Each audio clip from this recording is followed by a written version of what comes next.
So next ones, we're going to look at quads and adductors. Okay, quads and adductors.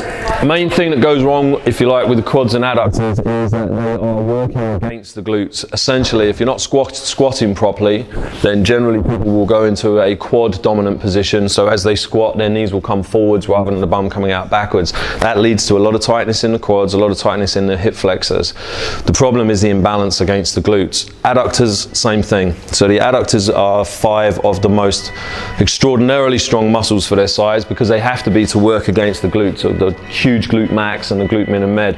When the glute min and med and the glute max aren't working, what tends to happen is the quads, the hip flexors and adductors will pull in, with valgus collapse, that pronates the pelvis, all sorts of problems ensue. So one thing that we want to do if we're trying to fix those problems, strengthening the glutes, but first of all foam rolling and stretching out the quads and the adductors so that they release a little bit and you get a better productivity. So what we're going to do, first one, you can use a flat roller or a knobbly roller and do both at the same time, but I like to do one at a time. Same thing that we did with the calves. We're going to start right up top and we're going to work down halfway down the leg. Okay, we're going to turn inwards, we're going to turn outwards and central, and then we're going to do from halfway down the leg down to just towards the knee. We don't want to go onto the kneecap, never roll onto the bone. So those two halves. Okay, so from there, top, one leg at a time, straight.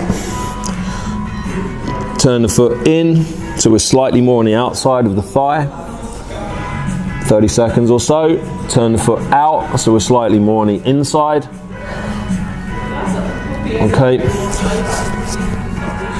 Then we move down and we do the bottom half. Same thing. Good 30 seconds or so. Right in the middle on that rec fem. Then we're going to turn inwards, working the lateral quads. And then turn foot outwards, working on the medial quads a little bit more. If you do a lot of squats, this position here, right by the knee there, that's going to be really painful. Okay, again, we want about 2 or 3 minutes in total for each side. Then we're going to move on to the adductors. For this, we turn the foam roller upwards. Put the foam roller quite far into the hip. You want to get right into that pectineus, right into the groin.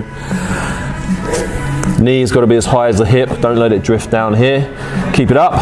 And then again, we split the thigh in half. So we're going to work from the right in by the groin area to halfway down the thigh. And then we move down and we do halfway on the thigh down towards the knee. Again, for most people, this is going to be the bit that's sore. Okay. Same as always, 2 minutes or so. As I said, if you have a anterior tilt in your pelvis, if you've got collapsing knees when you lunge or squat, the key to it usually is to try and strengthen the glutes up, and a good way to get the glutes working a bit better and faster is foam rolling, foam rolling and stretching out the quads, foam rolling and stretching out the adductors. Get those powerful muscles off first, and then you can start working on the glutes. Okay.